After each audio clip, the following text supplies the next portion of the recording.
berkesempatan hadir sebanyak 100 orang ya. Kemarin yang daftar sekitaran di 300 dan yang konfirmasi ada sekitar 200 nih. Mungkin kita sambil nunggu kita siap-siap dulu ya sambil nunggu.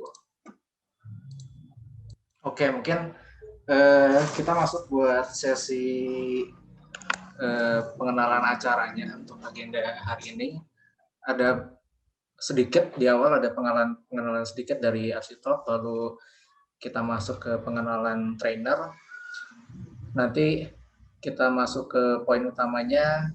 Untuk sketsa itu sekitar 1 jaman ya.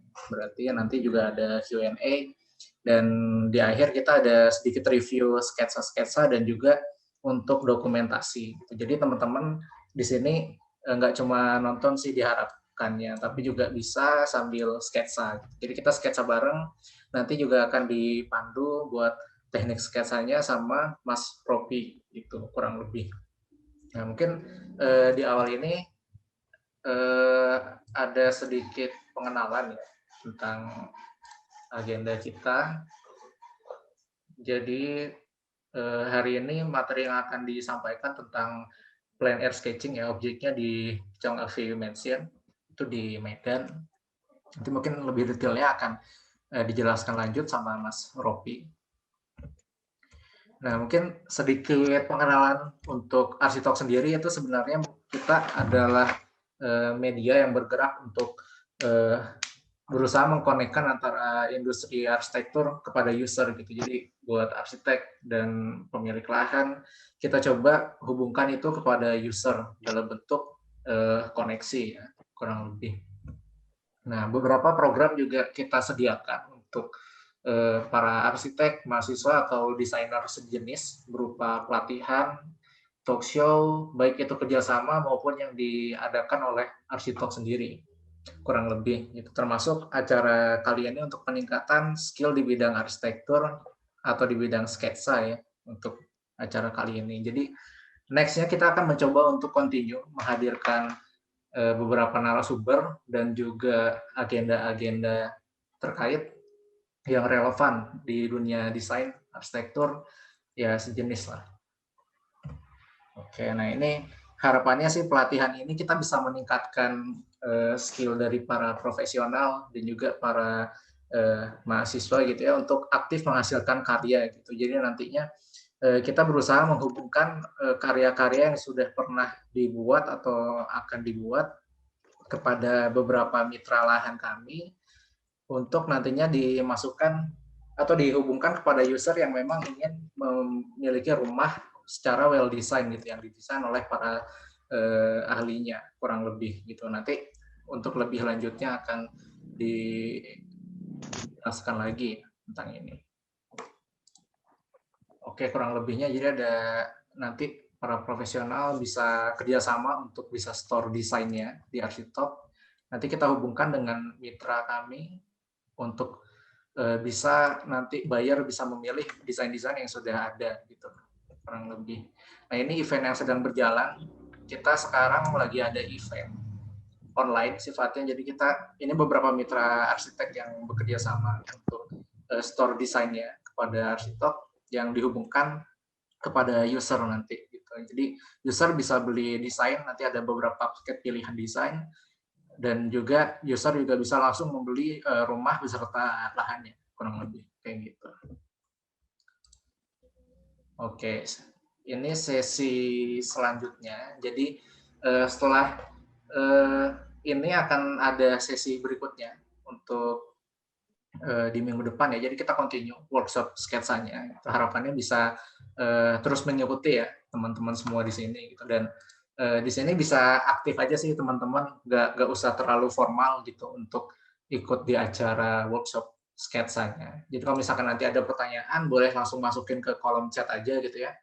Juga nanti kalau misalkan ada beberapa yang ingin ditanyakan atau hal-hal yang concern terhadap sketsa terkait alat atau apapun itu, nggak usah malu-malu buat ditanyain gitu. Kita santai aja, nggak usah formal. Kalau ada yang mau ngobrol-ngobrol juga ngobrol, nanti ada sesinya, ada pertanyaan, kurang lebih kayak gitu. Mungkin selanjutnya saya serahin langsung sama Mas Ropi ya sebagai trainer. Boleh perkenalan, Mas Ropi, silahkan waktunya. Ya, makasih Dadang dari Acitok. Kenalin saya Ropi.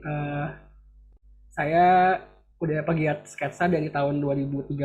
Jadi dari waktu itu masih mahasiswa S1.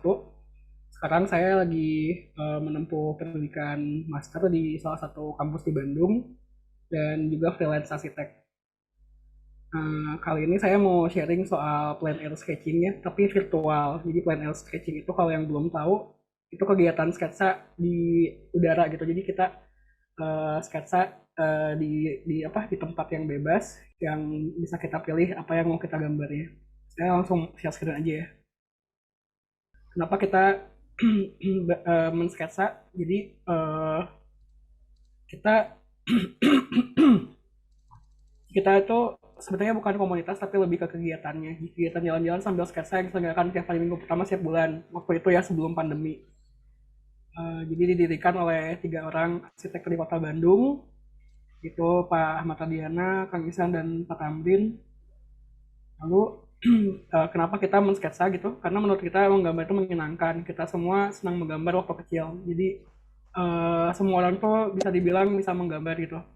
Tapi setelah banyak dewasa, kegiatan menggambar itu mulai jarang dilakukan, mulai berhenti dan kita menjadi terlalu serius. Nah, jadi eh, dengan adanya Bandung Sketch Okto, kita mengadakan acara gambar yang bisa diikutin sama semua orang, semua usia, semua profesi, dan kita bisa menjadi lebih peduli sama sama lingkungan yang kita gambar, yang ada di sekitar kita. Tahun 2015 pun kita pernah mengadakan acara sketchwalk internasional, jadi kita mengundang sketcher-sketcher seluruh dunia. Lalu juga apa sebelum pandemi kita mengadakan acaranya diumumkan lewat Facebook dan Instagram. Lalu kita biasanya mulai dengan briefing-briefing singkat, nanti juga yang akan kita lakukan saat ini juga kurang lebih kayak gitu secara virtual. Lalu kita biasanya nanti setelah sketsa-nya selesai, kita sharing-sharing tentang apa yang udah kita gambar, kenapa kita gambar itu, kenapa kita gambar ini, medianya apa, dan sebagainya. Jadi tujuan kita tuh pada akhirnya kita jadi membuat dokumentasi soal kota itu sendiri. Kali ini kita akan virtual apa secara virtual. Kita pindah slide dulu.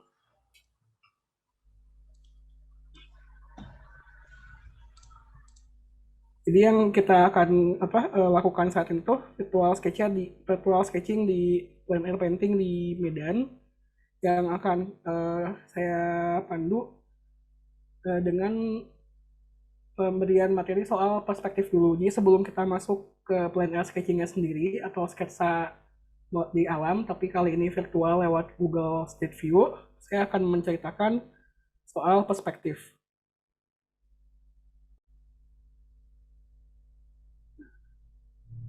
Sebelum ke perspektif juga saya akan memperkenalkan alat-alat dan bahan yang akan kita gunakan saat ini. Jadi khusus di kegiatan plein air sketching kali ini kita akan menggambar seluruh gambar yang akan kita gambar nanti itu memakai pena. Jadi sebagai apa ya, kebanyakan di sini kan arsitek ya ataupun entusias arsitek. Sebagai arsitek kita biasanya menggambar menggunakan pena itu bukan pena yang biasa kita pakai, bukan yang untuk kita nulis biasa, tapi yang kita pakai itu adalah technical drawing. Technical drawing itu ada berbagai macam merek, ada berbagai macam jenis dan ukuran. Tapi yang saya pakai kali ini adalah produknya dari Mitsubishi Pencil yaitu Nibal. Nah, ini saya akan memakai beberapa warna. Ada warna hitam, merah, biru, dan coklat. Yang dan berbagai ukuran. Ada ukuran 05, 01, dan ada yang bentuknya pena juga biasa. Sebenarnya kalau kalian nyari pena pena itu ada berbagai ukuran biasanya dari 003 sampai 1,3 kalau nggak salah paling tebal. Ada juga yang bentuknya brush. Nanti itu digunakannya seperti apa? Nanti akan saya jelaskan sambil kita berjalan ya. Lalu juga ada kertas. Kita ada beberapa kertas di sini. Kertas juga kita bisa apa?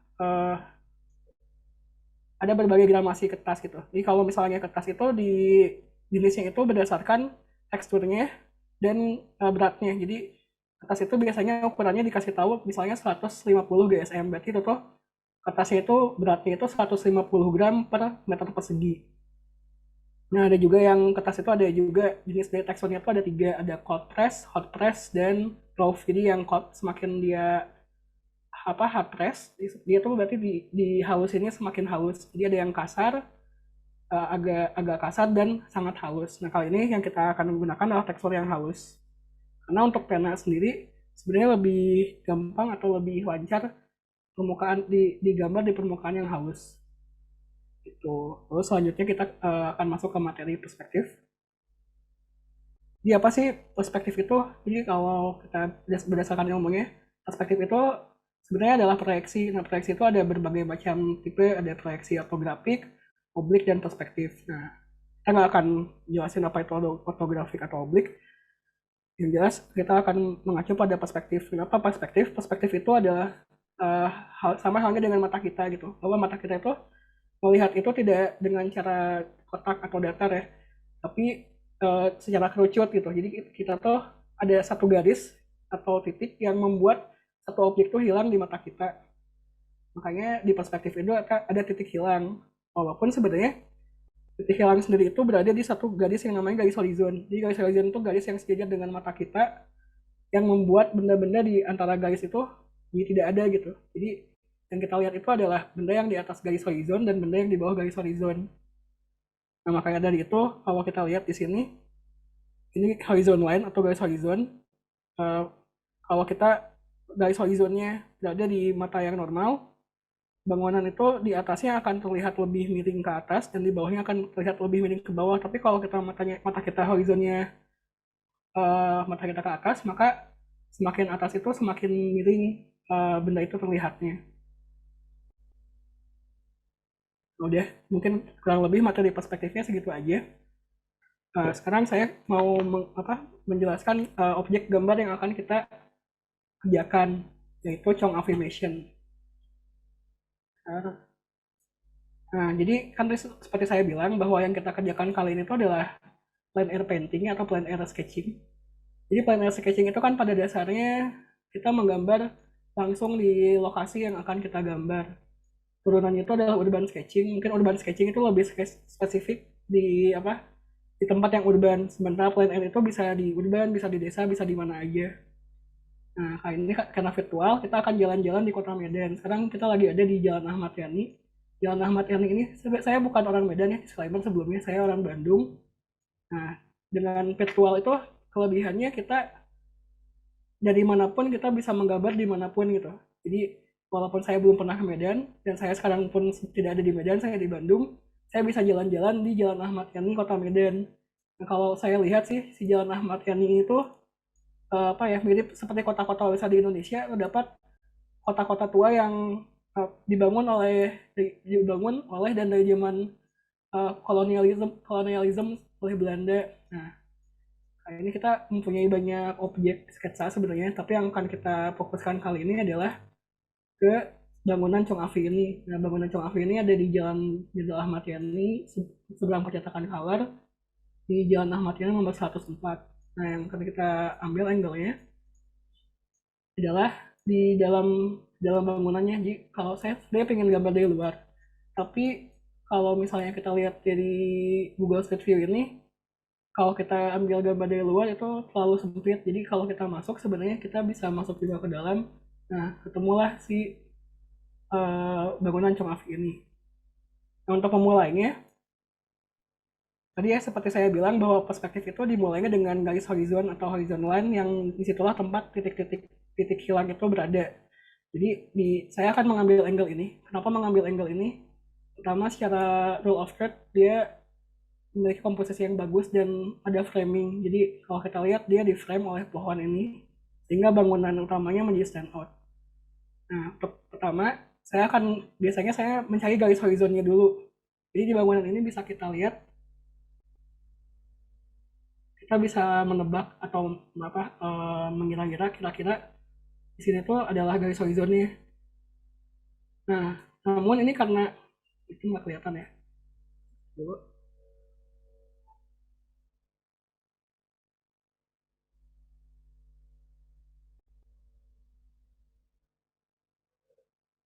Warna merah. Drawing. Yang lain mungkin bisa dimatiin dulu ya pennya.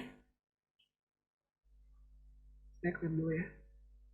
Nah, kita mulai dengan garis horizonnya. Maaf, salah. Nah, kalau saya tebak itu garis horizonnya di sekitar sini. Karena apa yang di bawah garis ini pasti lebih miring ke bawah, dan apa yang di garis itu lebih miring ke atas. Kita nggak tahu titik hilangnya di mana, karena kalau kita ambil titik hilangnya sebenarnya mungkin ini akan sangat jauh. Nah, tapi ini dia diambilnya menggunakan kamera 360 derajat. Kamera 360 derajat itu kadang-kadang tidak memiliki apa?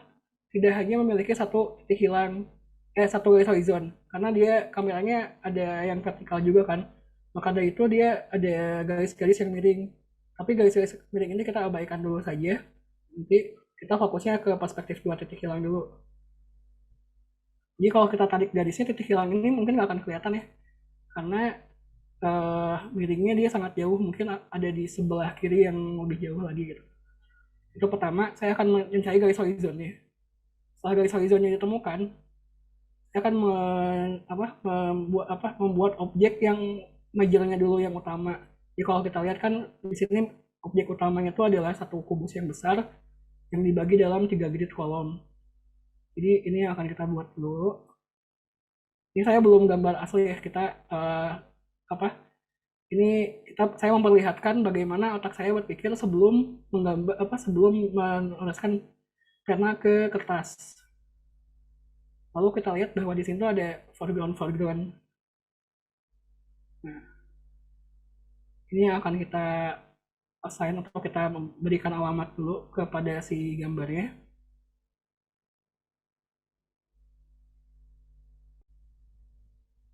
Kurang lebih gitu. Nah, dari situ kita udah punya bayangan kan bahwa gambar ini tuh ada garis horizonnya. Nah, ada garis horizonnya, ada frame yang kita bagi dalam 3 bagian kertas. Maaf. 3 bagian kertas ya. Jadi pertama saya akan menggambar melalui pensil dulu.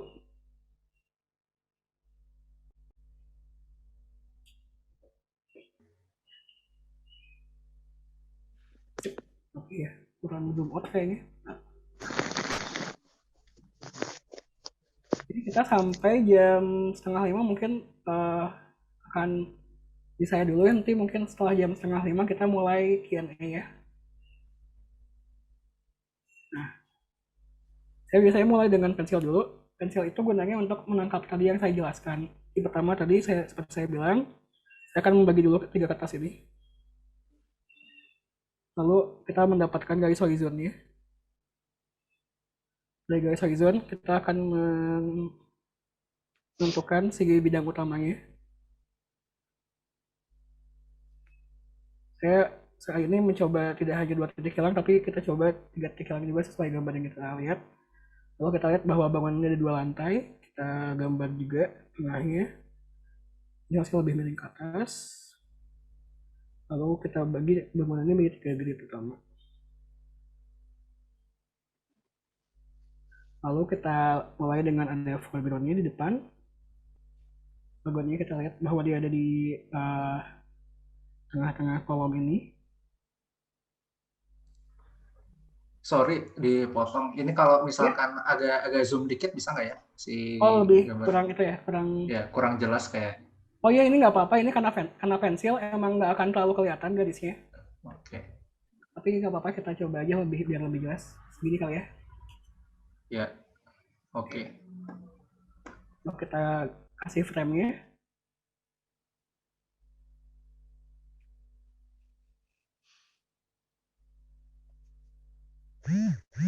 Nah, menggambar juga melatih kita sebenarnya untuk menentukan hal-hal apa yang mau kita lihat ya.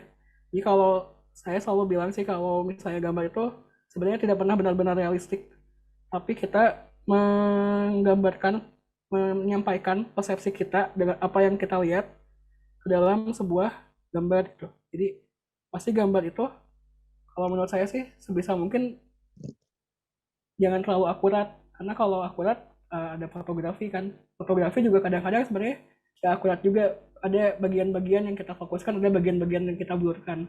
Nah sama di gambar juga kita harus menentukan apa yang mau kita fokuskan, apa yang mau kita uh, berikan lebih jelas gitu. Jadi gambar itu kadang-kadang statement kita tentang apa yang kita lihat. Jadi kalau ini misalnya kita melihat ada bidang dan kita ingin memperlihatkan satu detail utamanya bahwa dia di bidang itu, sementara yang lainnya kita tidak terlalu detailkan. Nah ini udah saya dapat nih si garis utamanya. Biasanya saya mulai dari foreground dulu. Saya agak susah gambarnya kalau nggak miring.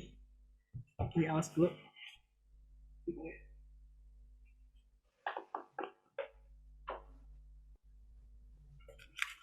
Biasanya kalau kita di lapangan sih, saya sebenarnya jarang gunain kertas langsung. Biasanya untuk di plein air sketching yang di virtual gitu, saya biasanya pakai buku. Ini buku yang ini sebelum ke gambar ya. Saya juga ada gambar ini sebelumnya. Jadi saya biasanya gambar di buku. Karena kalau di buku enaknya kita kalau misalnya plein air itu biasanya kita berdiri kan. Karena kita ingin menjaga horizon matanya itu sesuai dengan manusia saat berdiri. Jadi gambarnya tidak terlalu distorsi. Nah biasanya saya memegang buku dengan seperti ini karena biasanya dia lebih stabil. Nah sama saat di meja juga emang lebih enak kalau kita gambarnya agak miring biar si mata kita tuh sejajar gitu, nggak terlalu, jadi si gambarnya juga tidak distorsi. Karena kalau kita gini kita gambar dia akan menimbulkan distorsi karena apa yang kita lihat nggak sesuai dengan apa yang kita lihat.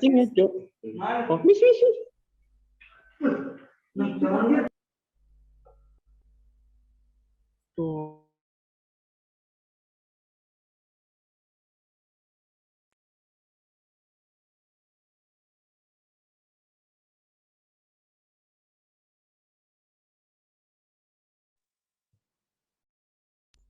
Maaf ya tadi ke mute ya. Dulu. Oke. Saya mulai dari panel 01. Kali ini saya mau gambar pakai warna hitam dulu. Jadi ini 01 dari Unipin. Nah, untuk pertama yang saya gambar itu ada highlight dulu dari si foreground-nya. Karena kenapa foreground dulu? Biasanya foreground kalau kita menggambar dari background nanti akan terlalu banyak kita menimpa garis. Jadi agar gambarnya bersih. Karena kita udah punya dasarnya juga, jadi nggak apa-apa kita gambar dari foreground-nya dulu sehingga nggak ada gambar yang saling bersinggungan gitu, saling menabrak. Karena kalau gambarnya menabrak itu kan jadinya terlalu banyak garis dan tidak indah. Ya. Nah untuk menggambar daun, biasanya saya menggambar daunnya emang agak lebih detail, jadi di beberapa bagian. Jadi ada kesan daunnya. Sementara nanti untuk detail-detailnya, untuk agar dia membentuk daun, saya akan kasih outline aja.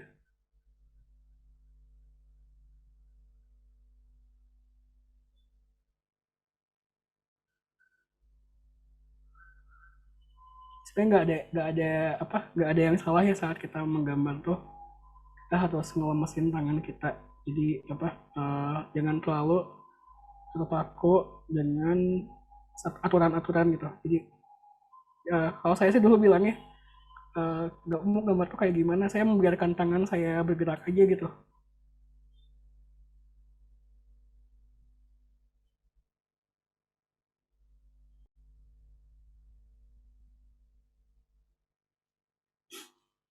Di sini juga.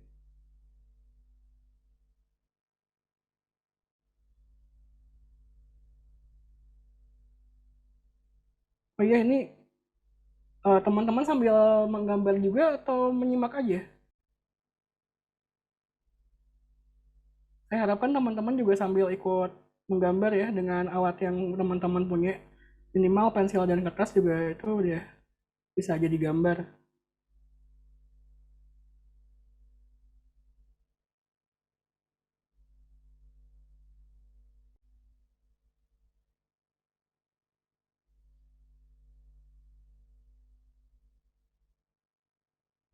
Oh iya, saya juga biasanya kadang-kadang memberi frame di gambar saya, tapi kadang-kadang frame itu kita buat virtual aja gitu, jadi akan ada.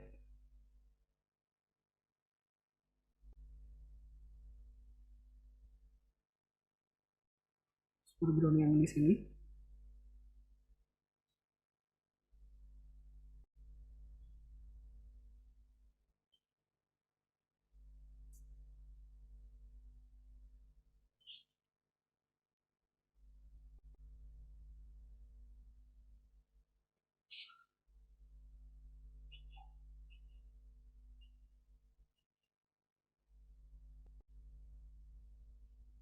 Ini pun walaupun saya gambar di Fiverr di awal, nggak akan saya gambar terlalu detail dulu.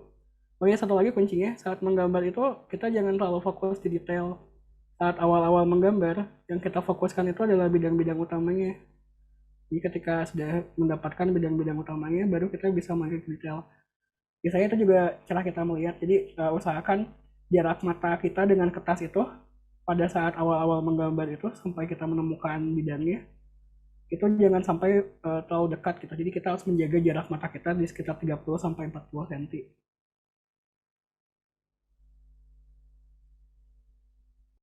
Selain apa jarak mata juga fokus mata ya. Kadang-kadang kan kalau walaupun di jarak yang jauh mata kita tetap apa fokus ke yang hal-hal yang detail. Nah, usahakan di awal-awal itu kita fokusnya menyebar. Jadi nggak apa kita tetap mendapatkan komposisi utamanya dari si gambar itu. Nah, ini saya udah selesai pakai yang 01. Saya mau langsung ke ini saya nggak dapat 03 yang tengah-tengah. Jadi saya cuma dapat saya cuma punya pensil 01 atau kan 01 dan 05. Untuk tengah-tengahnya saya mau pakai Uniball dari Uniball juga yang lebih universal yang bentuknya pena. Ya kan? Nah, jadi bentuknya kayak pena biasa. Ini sebenarnya apa agak lebih fleksibel ketebalannya. Karena ini bukan technical pen ya. Nah, selanjutnya kita masih gambar yang bagian-bagian depan juga. Kalau kita lihat di sini yang lebih depan dari bangunan itu adalah atap di bangunan yang keduanya. Jadi saya akan mulai dari atap. Oke, untuk menggambar garis, terus kita tuh menggunakan otot otot bahu kita. Jadi kita kan di tangan itu punya beberapa sendi ya. Ada sendi bahu, ada sendi siku, ada pergelangan tangan. Nah, kalau kita menggambar dengan pergelangan tangan, dia akan terjadi rotasi. Jadi uh, itu membuat gambar kita tidak menjadi lurus. Nah, agar gambar kita, garis kita menjadi lurus, yang kita gunakan dalam menggambar itu adalah saya menggerakkannya rotasi dari bahu. Jadi dia akan lebih lurus. Kalau kita menggunakan pergelangan tangan, biasanya dia akan miring lama kelamaan karena si pergelangan tangan kita rotasinya habis. Jadi akhirnya jadi tidak lurus gitu. Nah, sama memegang pensil juga. Memegang pensil bisa di ujung ini, di ujung penanya, di tengah-tengah atau di belakang. Ini juga sama sebenarnya memberi rotasi. Jadi semakin kita ke tengah, semakin kita ke bawah, kita akan lebih stabil memegang pena kita. Nah, kalau di tengah itu emang kita punya jangkauan yang lebih luas, tapi kalau kita belum stabil, sebaiknya jangan dulu dilakukan. Ketika kita udah punya kontrol yang lebih baik di tangan kita terhadap pena kita, agar bisa mempunyai jangkauan lebih jauh dari pena kita, kita bisa mulai memundurkan tangan kita biar jangkauan dari tangan kita bisa lebih jauh.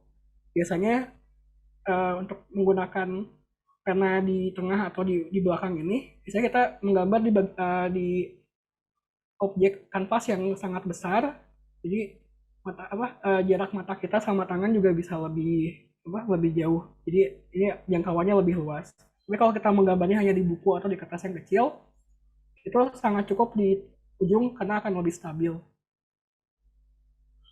Oke, lanjut lagi ya, kita gambar atapnya.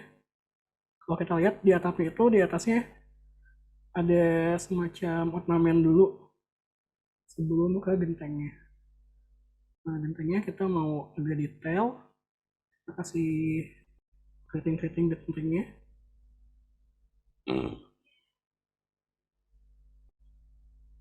Ini udah dapat nih gentengnya, dasarnya dulu. Lalu saya akan menggambar kolomnya. Ini kalau yang bukan backgroundnya teknik atau arsitektur, kolom itu bahasa umumnya tiang kali ya.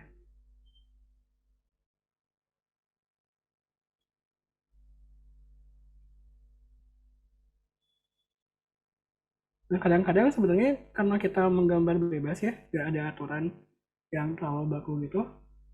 Kalau kita mau emang lurus banget, kita bisa sekaligus tarik. Tapi kalaupun misalnya ternyata kita membatasi, kita menggambar di area yang terbatas, nggak apa-apa juga kalau misalnya guys kita disambung-sambung. Asal kita masih mau menangkap bahwa gambar ini lurus.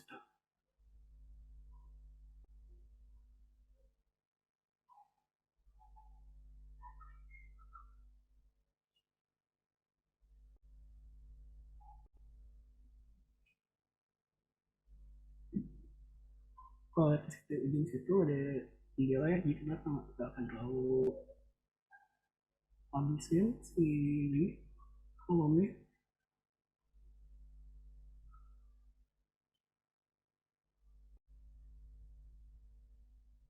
Kayaknya saya semakin cepat ya. Kita dikejar waktu juga, ternyata udah jam 4.13. Saya akan cepat aja dulu sampai bangunan utamanya selesai.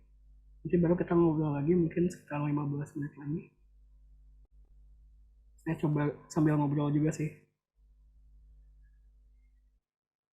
Tapi sebenarnya agak susah gambar sambil ngobrol lah.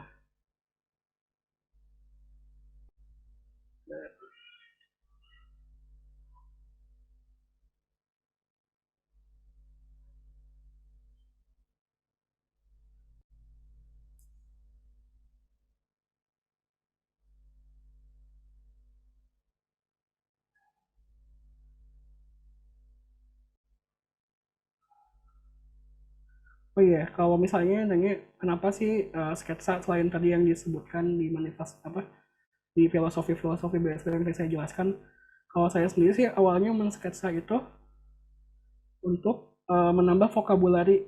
Karena kan saya sebagai arsitek, cara saya merekam dan saya mengetahui detail-detail bangunan itu dengan menggambar langsung. Karena pengalaman saya, kalau kita merekam melalui cuman foto atau video doang, itu tuh nggak akan lama gitu kita ingetnya. Sementara kalau misalnya kita sketsa tuh, kita selain kita memperhatikan lingkungan juga, itu juga menambah vokabulari bentuk dan wawasan kita soal bangunan gitu. Kalau misalnya saya nggak sketsa, mungkin saya nggak akan sadar bahwa di lingkungan ini tuh sebenarnya ada motif-motif bunga yang indah gitu. Sama pun di bawah jendelanya ternyata ada motif-motif railing juga yang sangat detail dan tidak biasa gitu. Kalau misalnya kita hanya foto sekilas aja atau misalnya cuma lihat di foto, hal-hal itu tuh nggak terlihat jadinya. Karena itu saya suka banget menggambar, karena menggambar itu memberikan kita perspektif yang lain terhadap apa yang kita lihat. Selain kita emang menggambar juga secara perspektif ya.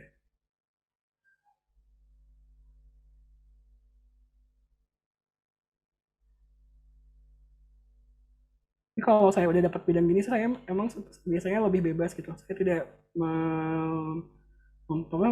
udah nggak guidance-nya udah cukup untuk saya untuk menentukan gambar ini harus gimana. Kenapa bisa kayak gitu? Karena kita udah punya persepsi ya. Jadi kalau kita lihat kan di bangunan ini ada dua kolom. Ini kalau kita semakin panjang dia semakin jaraknya semakin berhimpitan. Jadi kita udah bisa mengira-ngira eh, di mana kita harus gambar jendela. Nah kita udah punya batasan-batasan yang membatasi.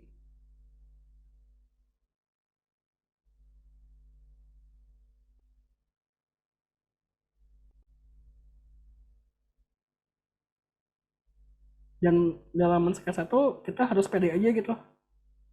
Kita harus jangan takut salah gitu. Dan saya biasanya emang langsung ya pensil nggak pernah sampai detail. Karena kalau misalnya kita punya pensil dan penghapus, kita akan berfokus pada mengkoreksi, bukan fokus pada menyelesaikan. Jadi di sketsa itu yang kita fokuskan itu bukan mengkoreksi atau sangat akurat, tapi kita harus bisa menyelesaikannya. Itu tujuan kita tuh mendapatkan perspektif baru atau detail-detail baru yang sebelumnya nggak kita ngeh gitu. Jadi kalau misalnya kita mau lebih luas lagi gambarnya, lebih bebas lagi, kita gunakan media-media yang besar. Kalau pena memang pada akhirnya kita akan berusaha untuk menggambar yang sangat detail ya. Karena pena kan sifatnya garis. Kadang saya kalau misalnya ingin benar-benar cuma menangkap ide dalam sketsa saya biasanya menggunakan langsung media-media yang besar seperti tinta Cina atau cat air. Karena kita bisa memilih dengan kuas-kuas yang besar. Dan itu yang kita tangkap biasanya lebih lebih lebih besar lagi, lebih hal yang umum lagi. Bisa jadi komposisinya atau kedalaman warnanya. Kalau di pena memang kalau kita menggunakan pena saat mensketsa, fokus kita memang pada detail dan pada objek-objek yang yang kecil-kecil gitu. Dan itu sebenarnya lebih bagus buat arsitek karena uh, salah satu tujuan arsitek menggambar kan adalah mendapatkan vocabulary yang baru kalau kita gambarnya langsung atau gambar objek yang ada, atau tujuannya adalah menangkap ide karena menangkap ide itu perlu mudah dibaca. Jadi pena dan garis itu memang alat yang sangat tepat untuk menggambar sketsa arsitektural. Saya udah dapat gambar umum di depannya. Sekarang kita pindah ke belakang. Jadi kalau kita lihat si museum ini kan atau rumah ini tuh dia si bangunan bawahnya itu lebih mundur. Jadi si lantai duanya sebenarnya dia overhang atau cantilever gitu. Nah, cantilever dia ada kolom ya. Tapi yang jelas di bawah itu ada terasnya dulu. Nah, ini juga sama nih, secara perspektif kita tinggal tarik aja nih bahwa ada dinding yang lebih mundur di sini. Kalau kita tarik dari sini, dia seperti saya bilang bahwa apapun yang di horizon ini nih, dia harus lebih miring ke bawah. Nah, karena dia masih dekat, jadi miringnya nggak terlalu drastis si terasnya tuh. Nah, jadi karena ini mundur dan perspektif, si pintu yang tengah itu dia agak mundur. Kalau lihat di tengah-tengah tuh ada pintu.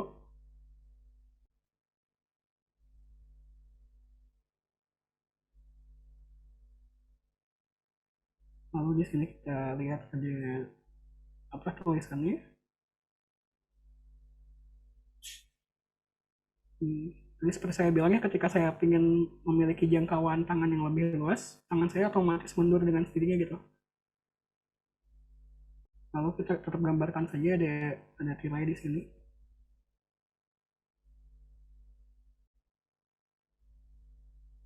Lalu di sini ada semacam kotak. Nah, kita tambah detail-detailnya lagi.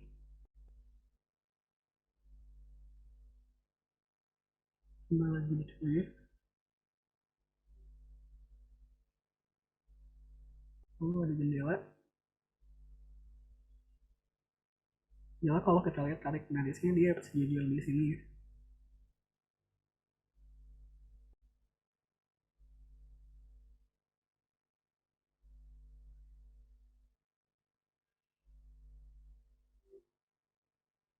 Lalu di depan sini ada tanaman lagi.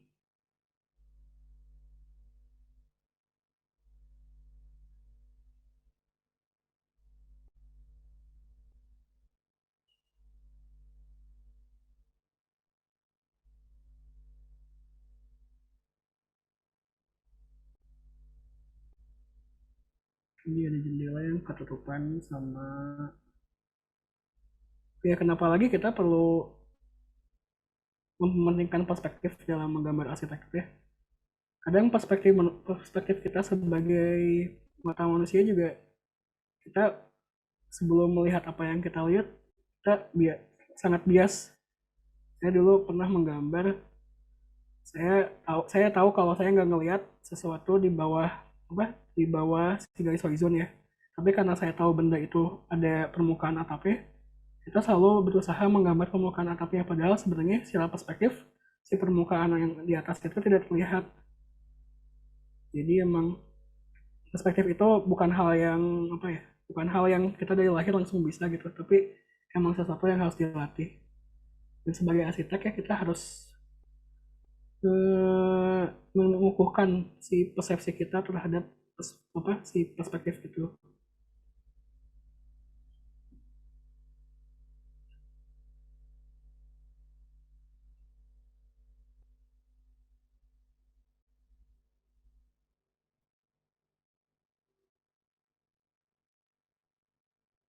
Sebenarnya saya ada salah di sini nih. Ternyata dia mundur bermain lebih belakang, tapi nggak apa-apa.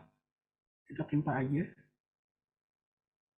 Nanti dengan tambahan detail, si kesalahan ini akan sedikit lebih terlihat.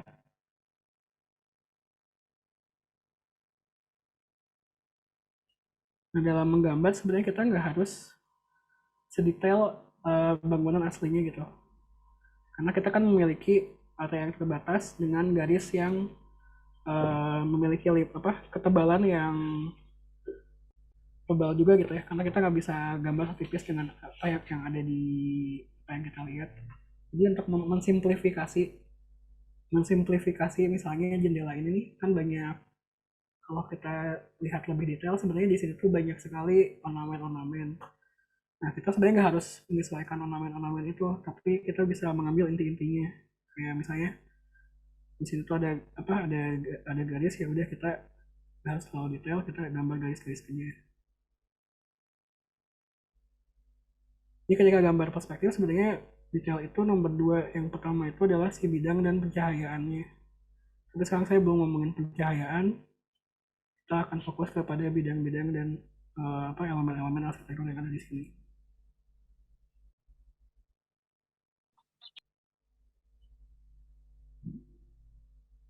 Jadi untuk menghemat waktu, saya tidak akan mengarsir gambar ini. Kita akan menggunakan alat lain yang lebih bisa membuat blok.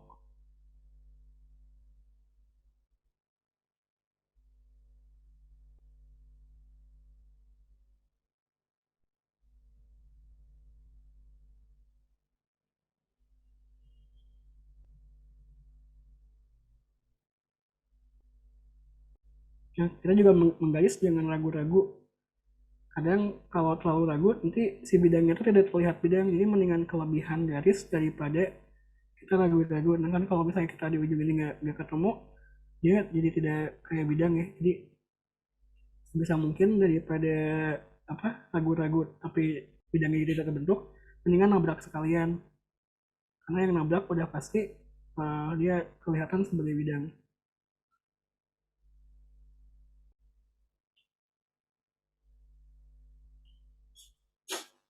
Uh, di dunia sketsa sebenarnya banyak juga nama-nama orang yang cukup menginspiratif gitu.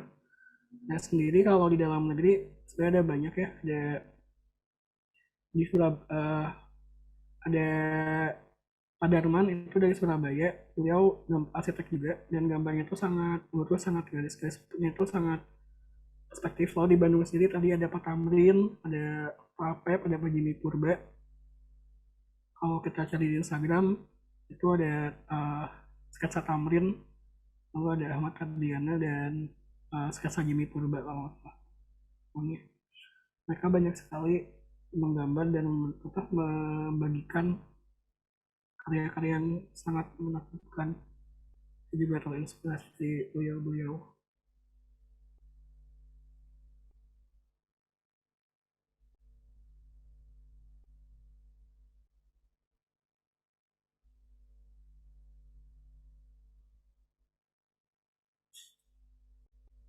Agak aneh ternyata ya sebenarnya ngomong sendiri, tapi nggak apa-apa, kita coba aja.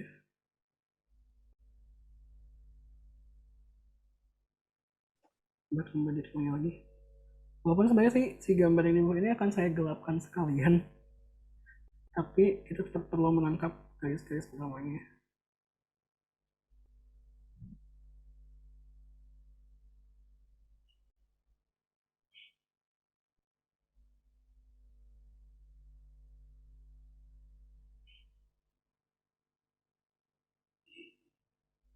Nah kalau kita lihat ini di sini tuh ada semacam kayak tekstur ya.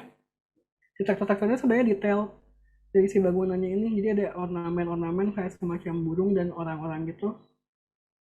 yang saya nggak tahu sih menyimbolkan apa. Jadi kalau yang belum tahu nih, di Medan ini Chongaf itu adalah sebuah rumah dulunya. Sekarang jadi museum. Salah satu saudagar kaya asal Tionghoa yang akhirnya menjadi warga Medan, dan jasa-jasa mereka terhadap kota Medan itu sangat sangat tinggi gitu, sehingga mereka adalah orang-orang yang dihormati di Medan, sehingga rumahnya pun yang sangat indah ini menjadi museum dan bebas bisa dikunjungi oleh semua orang untuk mengenang jasa-jasa si Chong Afi sendiri gitu. Nah, di sini mungkin kalau ada yang orang Medan bisa lebih cerita lebih banyak ya. Saya orang Bandung, saya nggak belum pernah ke Medan juga, tapi saya melihat melihat internet dan kagum juga gitu dengan bangunan ini. Kalau kita lihat juga bangunannya masih tetap pengaruh dengan gaya kolonialisme, tapi juga menghormati budaya-budaya Tionghoa dan tetap memperhatikan sisi tropis dari uh, Nusantara Indonesia.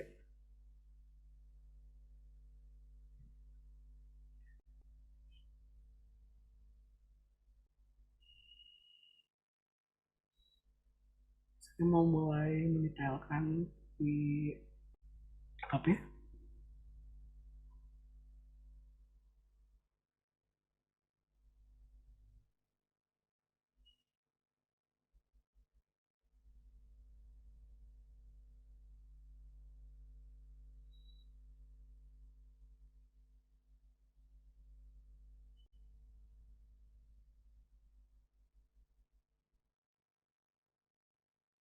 Maaf Dang, kita Q&A jam berapa ya Dang ya?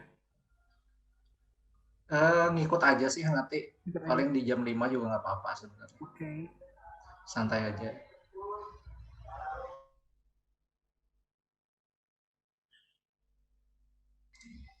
Teman-teman kalau misalkan ada yang tiba-tiba bingung cara bikinnya nggak apa-apa ya, langsung tanyain aja gitu. Nah, ya boleh tuh. Nah, Biar agak lebih interaktif aja ya. Saya kadang bingung juga mau ngomong apa lagi.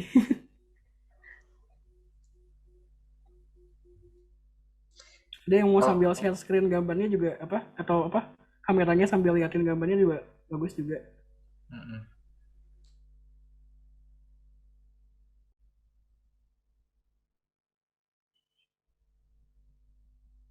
Itu udah dapat detail atapnya.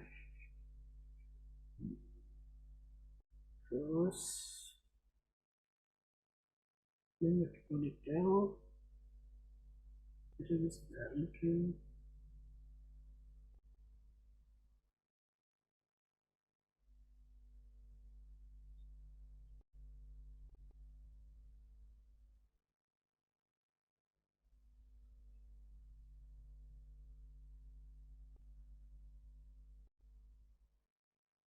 Ya, teman-teman kalau misalnya mau langsung bertanya sambil saya gambar, nggak apa-apa banget sih.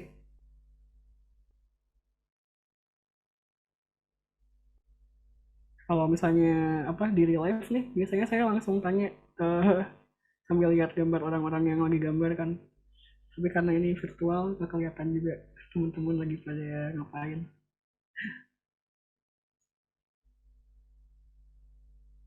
Di bagian founding akan saya terlalu detailin. Kita akan fokus ke yang lebih depannya aja.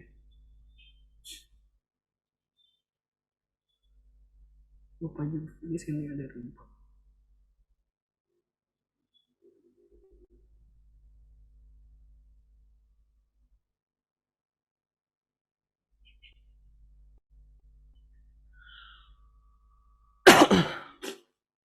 Ini bisa mulai. Ya.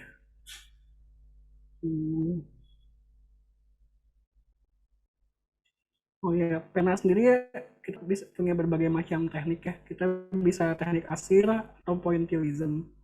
Nah, kalau misalnya kita punya banyak waktu, semua asirannya kita bisa pakai pointillism, nanti akan efek kedalaman itu akan beda, akan lebih terasa lebih dalam. Kalau kita asir kan eh, kita ada batas-batasannya jelas ya. Kalau ketika dibikin pointillism itu batasan-batasannya itu lebih lebih blur karena kita menggunakan titik yang nggak ada garis tegas kan. Di sini kalau kita lihat sebenarnya ada tekstur patung juga di sini tuh. Tapi karena kita gambarnya kecil kan, jadi kita nggak apa-apa kasih tekstur pointillism aja yang mengesankan kalau gambar itu bertekstur. Kalau saya lihat lebih dekat lagi sih, sini tuh ada kotak-kotak gitu. Ada frame-frame yang menggambarkan kayak relief-relief gitu.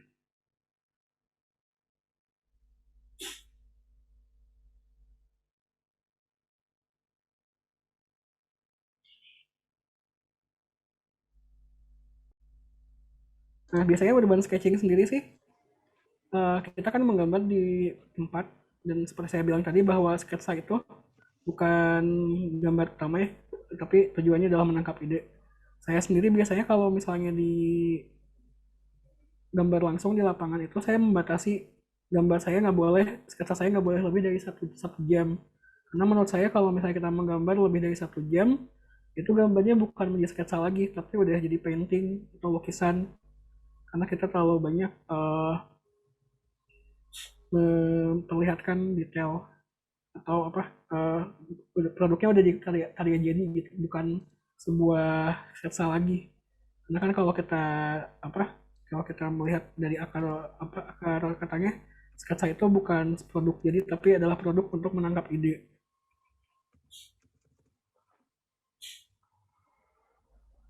Kalau misalnya ada sketsa tapi gambarnya udah kayak lukisan sih, itu mungkin emang lukisan bukan sketsa lagi. Walaupun sketsa juga bisa dihargai kayak lukisan ya. Kalau yang paling enak tuh sebenarnya bikin objek vegetasi atau lebih ke bangunannya ya di sketsa. Saya sendiri sebenarnya kalau enak atau enggak sih tergantung tadi ya. Kan tadi saya bilang juga kalau misalnya gambar itu kita menyatakan persepsi kita terhadap apa yang kita lihat gitu ya. Ini tergantung nih, kalau misalnya kita mau meng-highlight si bangunannya, ya yang kita bikin detail adalah bangunannya. Kalau kita mau meng-highlight vegetasinya, ya vegetasinya yang didetailkan. Tapi vegetasi tetap penting sih agar si elemen gambar kita itu hidup gitu ya. Jadi kayak bangunan itu nggak sepi. Karena kalau kita gambar tapi bangunan doang terus nggak ada vegetasinya, di pertanyaan gitu, apakah si bangunan ini tuh layak untuk dihuni? Apakah si bangunan ini tuh uh, dapat membiarkan makhluk-makhluk hidup? Kan jadi banyak pertanyaan gitu. Jadi sebagai arsitek sih kita dalam mempresentasikan atau menangkap ide juga seenggaknya harus tahu gitu bahwa bangunan yang kita gambar itu sangat mendukung makhluk hidup untuk hidup di antara lingkungannya. Jadi kan kita juga sebagai arsitek yang kita gambar itu lingkungan binaan ya, atau man-made environment. Jadi lingkungannya harus terlihat hidup. Tapi kalau misalnya itu bukan poin utama dalam gambarnya, ya tetap jangan terlalu detail, tapi harus ada.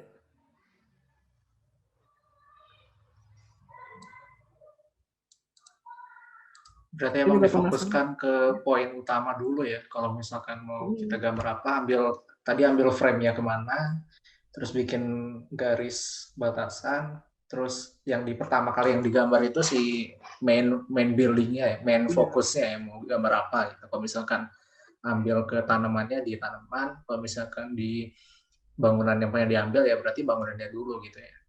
Yap, betul sekali. Ya, jadi kalau kayak tahapannya kan kita bikin frame dulu. Dari frame kita batasin dulu foregroundnya di mana. Udah ada foregroundnya, foregroundnya belum detail, baru kita detailin si bangunan utamanya. Ketika udah misalnya si bangunan utama highlight, baru kita boleh menambahkan sisa-sisanya. Ya betul sekali kayak gitu.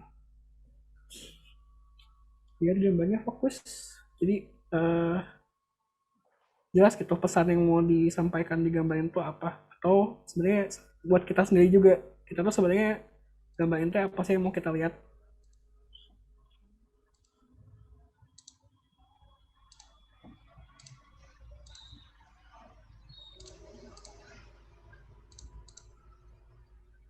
Ini jangan-jangan yang lainnya udah ada yang beres. Oh iya juga nih, ada yang mungkin bisa memperlihatkan gambarnya.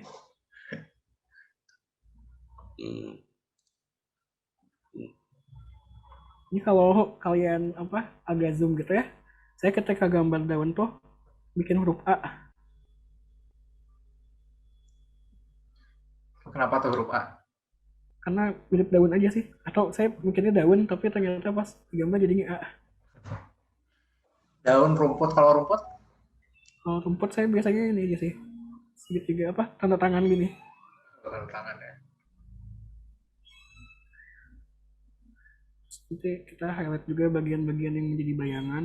Bukan highlight dong ya, kasih shadow di bagian-bagian yang menjadi bayangan. Kalau si arah bikin shadow-nya tuh dia ngikutin harus searah gitu ya. Iya sih, sebisa mungkin Nah, searah biar gambar kita kelihatannya rapi. Jadi kalau misalnya dia miring ke sini, ya miring ke sini terus lokasikannya. hmm. Ini sebenarnya biasanya saya untuk line art selesai di sini sih. Biasanya saya melanjutkan menggunakan cat air.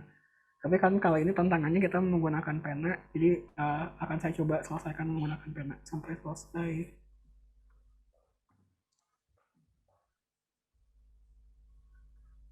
Mungkin saya akan coba berhenti gambar dulu aja ya, kita Q&A dulu. Sambil ngeliatin, sebenarnya saya juga udah gambar-gambar ini, tadi mungkin kelihatan sebentar kalau saya udah juga gambar di buku lain.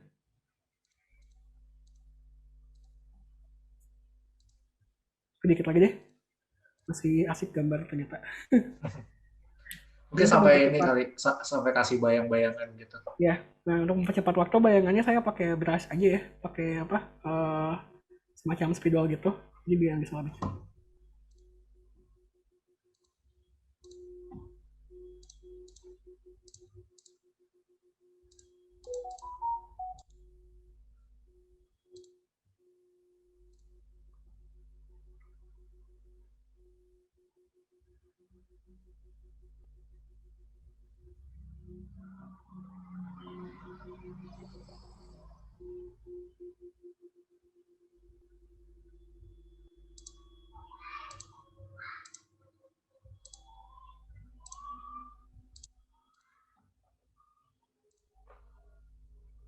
Udah banyak cat juga ternyata ya. Mungkin saya sambil baca-baca gambar chat-chat yang pertanyaan-pertanyaan yang ada di chatbox ya. Oh, Ini tadi mungkin suaranya agak kecil ya. ada ini mungkin tips biar apa supaya gambar bisa lebih terlihat berdimensi gitu. Karena kadang Hmm. bingung cara buat gambar yang biar lebih hidup itu seperti apa, gitu Nah, intinya dari tadi si ya, utama. gambar ini kan yang nggak saya gambar juga sebenarnya titik hilangnya agak jauh ya, dan dia dua titik hilang tapi sebenarnya satu titik hilang yang lainnya itu terlalu jauh, jadi sebenarnya ini satu titik hilang tapi miring ke belakang. Nah, cara agar kita punya kedalaman, salah satunya tadi dengan foreground dan middle ground gitu. Jadi si gambarnya itu punya kedalaman, jadi membuat si gambarnya juga terasa lebih hidup karena kita tahu gitu bahwa ada gambar di depan, ada di antaranya, ada di belakang. Jadi itu juga salah satu hal yang membuat gambar kita punya kedalaman. Nah, ini ada pertanyaan lagi ya, kalau pakai pena yang paling mendukung pena yang gimana ya? Ini Iwan Fahrudin ya. Nah, tadi seperti saya bilang ya, saya biasanya menggunakan 3 pena doang sih. Tapi kali ini saya juga pakai 4 ya, pakai 4. Jadi biasanya saya pakai pena yang tebal. Yang tebal itu bisa 0,5 sampai 1 atau 1,0 ya. Terus yang tipis buat gambar dasarnya dulu 0,1. Terus yang tadi yang lebih versatile, yang bentuknya kayak bolpen gini. Ini selain lebih dia lebih licin, juga garisnya bisa lebih bebas gitu. Nah, terakhir saya biasanya untuk meng-highlight pakai yang brush. Dia lebih cepat juga, brushnya bisa yang sebesar ini atau lebih kecil lagi. Ini apa yang paling bagus sih, saya selalu sejauh ini yang paling bagus tuh Unipin ya. Saya suka pakai Unipin juga sih dari tahun 2013 tuh. Kalau saya dulu suka banget ngikutin perkembangan sketsa. Ada salah satu artis judul dari Filipina dan dia selalu menggunakan Unipin gitu. Tapi dulu tuh 2013 belum ada Unipin masuk Indonesia, susah banget. Sekarang udah gampang sih, jadi bisa ditemukan di berbagai marketplace. Jadi nah, kita mau gambar detail lagi si motif di jendelanya. Mungkin di next workshop sketsa kita bisa diinfoin dulu ya nanti. Mungkin barangkali kita bakal pakai alat apa aja gitu. Jadi biar teman-teman mungkin bisa waktu sambil praktek bisa samain sama trainernya nanti. Oh iya juga bener. Iya. Jadi di sketsa selanjutnya kan ini kita dari Medan ya. Nah saya tuh merancangnya sebenarnya si apa si sketsa itu keliling Indonesia gitu. Jadi kita dari Sabang sampai Merauke kita gambar. Nah pertama kita dari utara utara Indonesia dulu ya. Jadi saya pilih Medan sih karena di Medan bangunan-bangunan tuanya tuh sangat menarik gitu dan Medan tuh kan akulturasinya sangat tinggi, ada berbagai macam etnis di sana. Di situ sih kalau gambar Medan. Apalagi kalau saya pergi ke Medannya langsung kali ya. Saya belum pernah dan lagi pandemi ya susah juga kita jalan-jalan. Ada pertanyaan nih dari KNVKN. Sebaiknya melatih perspektif itu dengan menggambar bangunan yang seperti apa? Sebenarnya bidang apapun yang ada di lihat kita itu sebenarnya ada perspektifnya ya. Jadi kalau kata saya sih bidang apa aja eh, sangat penting tapi mungkin awal-awal mungkin dari yang sederhana dulu jadi kita mulai kayak sekarang nih si bangunan Chong Ave kan dia cuma punya satu bidang kubus dengan adisi-adisi di dalamnya jadi kalau udah tertarik ke gambar yang lain bisa mulai dengan yang dua bidang bersinggungan gitu jadi ada kubus di depannya ada kubus lagi di belakangnya ada kubus lagi nanti mungkin selanjutnya setelah punya banyak kubus pindah juga ke bangunan yang ada lingkungannya. Oh ya tadi ada lagi nih satu lagi dari Felicia Angelin Gunawan. Kak, gimana cara kita tahu letak garis horizon pasnya di mana? Soalnya kadang takut terlalu atas atau terlalu bawah. Kenapa titik hilang tidak dipakai ya? Ya tadi garis horizon apa titik hilang itu pasti ada di garis horizon dan titik hilang itu sebenarnya cuma satu atau dua setiap bidang itu punya titik hilangnya masing-masing. Jadi kalau kita punya bikin apa berbagai bidang gitu ya, terus kita letakannya lebih miring-miring gitu, dia punya titik hilang yang berbeda tapi titik hilang itu pasti selalu berakhir di garis horizon makanya saya jarang menempatkan titik hilang di gambar saya karena dengan garis horizon pun sebenarnya kita udah bisa menentukan di mana titik hilangnya gitu nah, cara menentukan titik hilang biar akurat gitu ya sebenarnya gampang apapun yang sejajar dengan mata kita jadi kita biasain saat menggambar itu di awal-awal saat menentukan garis horizon mata kita tuh tegak lurus terhadap objek yang kita buat ini kita biasanya bakal tahu gitu tapi lebih gampang lagi sih sebenarnya kalau kita tahu dimensi-dimensi bangunan kalau saya tahu kalau saya berdiri di atas tanah terus di depan saya ada bangunan dengan pintu pintu itu kan biasanya 2 sampai 2,2 meter nah saya udah membayangkan bahwa garis horizon itu pasti ada di bawah pintu sedikit jadi pokoknya apapun yang di bawah pintu dia harus lebih miring ke bawah apapun yang di atas pintu harus lebih miring ke atas dan apalagi garis bangunan itu kan biasanya dua minimal 3 kali lebih tinggi 3 kali lipat tingginya manusia kan jadi perspektif yang di bawah garis horizon itu pasti lebih uh, miringnya tidak terlalu terlalu miring dan yang di atas itu pasti miringnya miring banget itu nah itu ada bawah lagi nih izin bertanya kak lebih bagus memakai watercolor atau brush pen sebenarnya tergantung ya tadi tadi saya bilang kalau misalnya watercolor tuh tujuannya apa dulu kalau misalnya langsung mensketsa gitu ya bukan untuk mewarnai dia bagusnya untuk menangkap bidang-bidang yang besar biasanya menangkap cahaya sih kalau saya pakai watercolor tuh karena watercolor kan tebalnya cepet ya jadi kalau kita menangkap cahaya dengan watercolor tuh cepat gitu jadi saya bisa langsung menentukan bayangan tuh apa atau di mana cahaya di mana bayangan kalau brush pen biasanya saya gunakan untuk menggambar garis-garis yang lebih lurus lebih lebih lebih cepat di bidang yang besar. Tapi kalau bidang yang kecil saya lebih mengutamakan technical pen sih. Atau pena yang point si ujungnya runcing.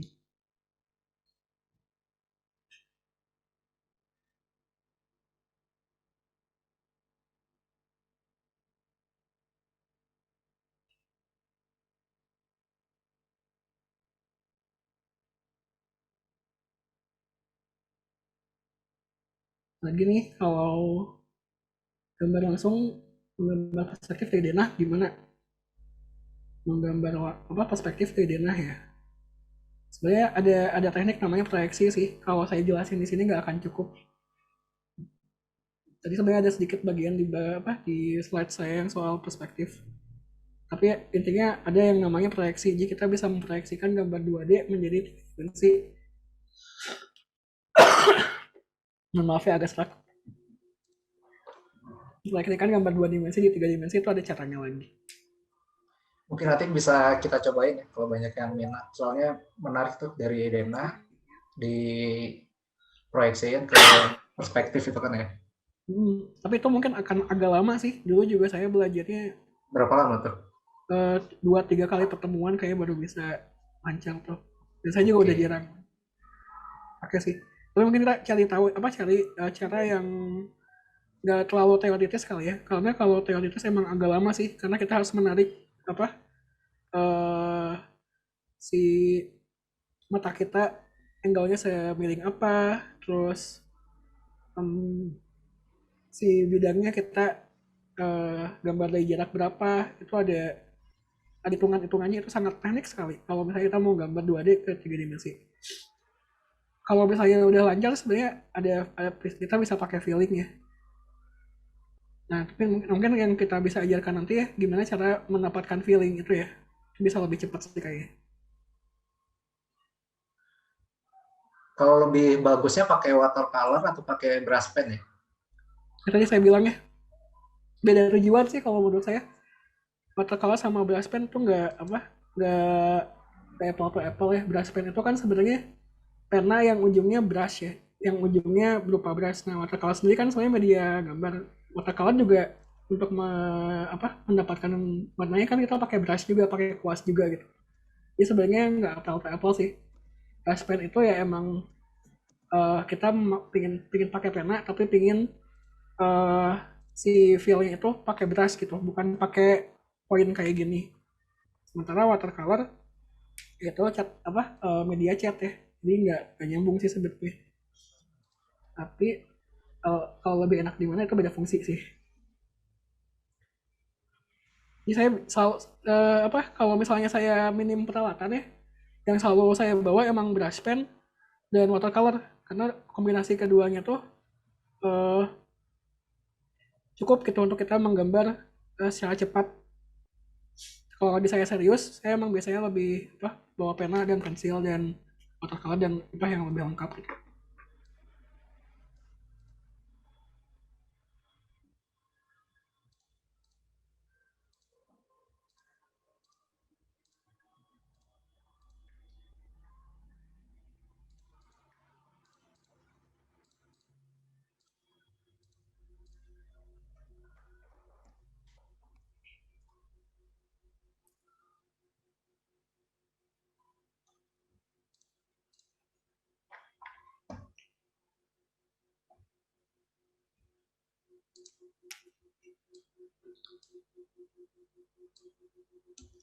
Sekolah gitu ya.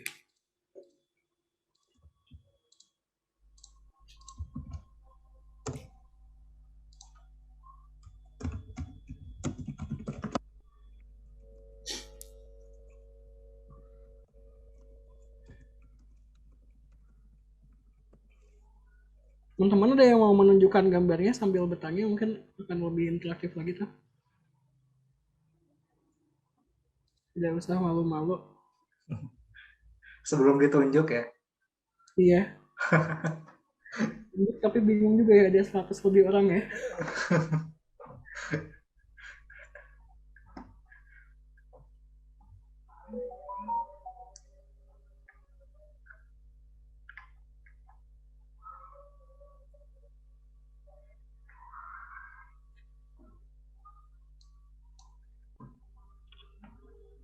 Tapi sekarang yang mahasiswa virtual saya penasaran juga sih.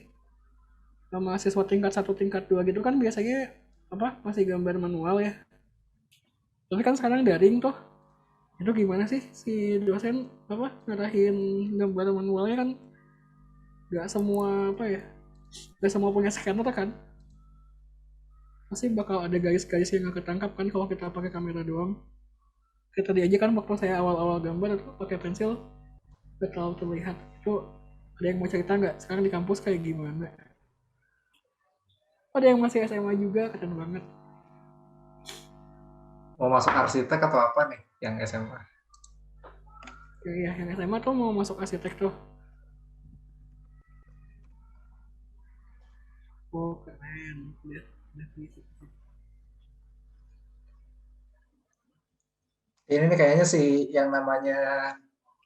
kayaknya yang namanya Dewi ini udah mau jadi nih. Oh iya, oh ada yang sambil gambar. Lihat dong. Kayaknya ya. Nggak tahu tapi ini benar apa enggak ya. Oce Dewi mungkin bisa ini lagi gambar atau enggak? Saya buka tutorial di YouTube, Kak. Oh, yang di kampus. Loh, jadi dosen ngapain dong kalau kalian buka tutorial di YouTube?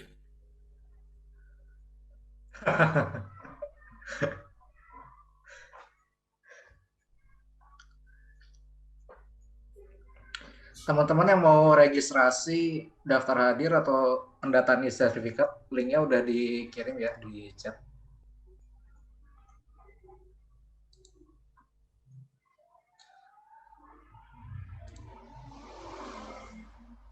Siapa nih yang mau nunjukin gambarnya nih?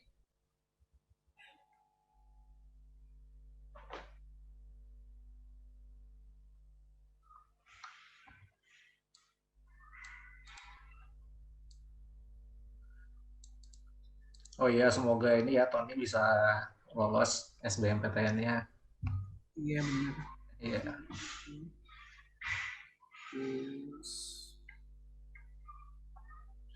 Beberapa universitas memang ini ya kalau arsitektur ada yang mengharuskan tes gambar dulu kan ya. Ada juga yang enggak gitu. Mungkin yang kampus yang mau dipilihnya ada tes gambarnya mungkin bisa jadi concern buat belajar gimana cara teknik dasar sketsa gitu ya. dulu sih, saya waktu kampus sih nggak ada tes gambar ya. Kenapa kayak lewat SBMPTN kan nggak ada gambar ya dulu. Tapi seingat saya sih teman-teman saya yang gambar di SBMPTN tuh soalnya apa kita kan menggambar berdasarkan soal tuh. Itu di tantangan sendiri sih. Jadi katanya kita harus peka gitu. Kalau misalnya gambarnya di instruksinya tuh kita adalah sebagai lalat. Ya kita harus menjadi apa? Kita harus punya perspektif mata sebagai lalat. Lalat itu terbangnya di ketinggian berapa sih? Terus apakah dia matanya sama seperti manusia? Iya harus ada apa punya pengetahuan kayak gitu sih katanya. Saya juga belum pernah coba sih ujian. Sebenarnya kurang lebih udah selesai sih gambarnya. Itu berarti yang di akhir itu penegasan luar ya, outline ya. Ya, outline. Jadi saya biasanya gunain yang tebal-tebal itu buat ngasih outline aja. Jadi ngasih batasan gambar saya tuh berakhirnya di mana sih. Tuh. Ini kalau kalau urban sketching itu sebetulnya lebih fokus ke mananya nih, ke bangunannya atau ke suasana si urbannya ya, sebenarnya. Ya, kalau misalnya spesifik urban sketching tuh punya manifesto ya. Jadi tagline mereka tuh we draw what we witness. Jadi kita menggambar apa yang kita saksikan. Jadi ya urban sketching itu dia membatasi nggak boleh menggambar di luar apa yang kita saksikan. Jadi kalau misalnya kita menggambar mengada-ngada tidak sesuai apa yang kita lihat itu bukan urban sketching. Jadi nggak harus kebangunan atau apa. Jadi sebenarnya kalau misalnya fokus ke suasana sih. Jadi kan yang digambar itu apa yang terlihat. Jadi ketika kita emang mau nangkapnya suasana orang ya suasana orang. Kalau kita mau nangkapnya suasana bangunan ya suasana bangunan gitu. Kalau di urban sketching ya. Dan sebenarnya walaupun kata-katanya urban ya kadang-kadang yang di apa yang di suburban juga tetap manggilnya urban sketching sih dan nggak apa-apa sih. Kalau urban sketching emang apa ya dia punya manifesto sih kalau misalnya kalian mau apa serius mempelajarinya.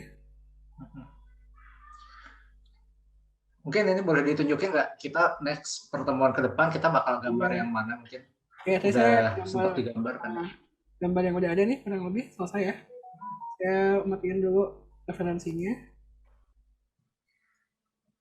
Terus annotationnya dulu.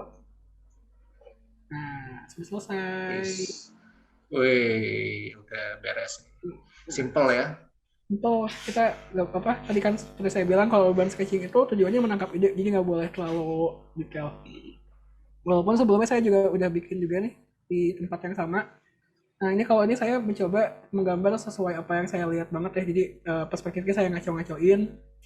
Kalau terus sebelumnya juga saya pernah nyoba gambar dengan dua perspektif, dua titik hilang gitu. Jadi kalau misalnya di SketchUp itu 2 point perspektif ya. Jadi garis yang horizontal vertikal tuh pasti lurus banget. Ini juga saya nyoba bermain dengan hatching dan warna. Ini project. Ini saya coba-coba juga gambar kemarin.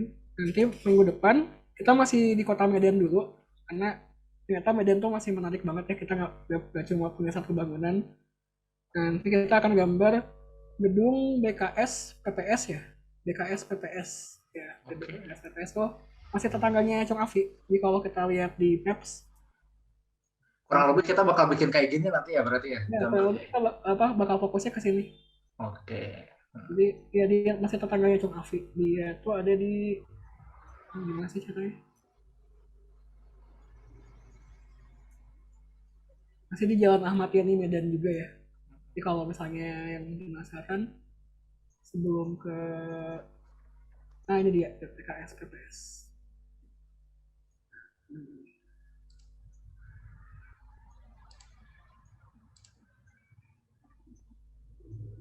Nanti kan kalau kita udah menggambar di satu bidang yang lebarnya panjang gitu, perspektifnya jauh banget. Sekarang kita menggambar di perspektifnya yang dekat banget, dia satu titik hilang dan satu bidangnya di bidang yang berdekatan.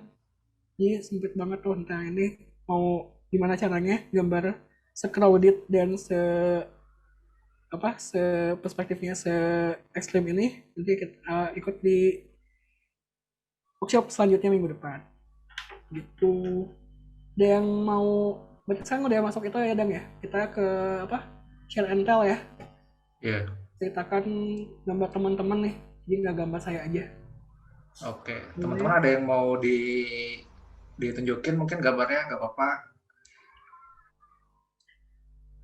Nanti dikasih hadiah deh, free sertifikat. Gak usah untuk sertifikatnya. Yo yang mau free sertifikat buat nambah-nambah CV. Felicia gimana Felicia? Gambar nggak Felicia?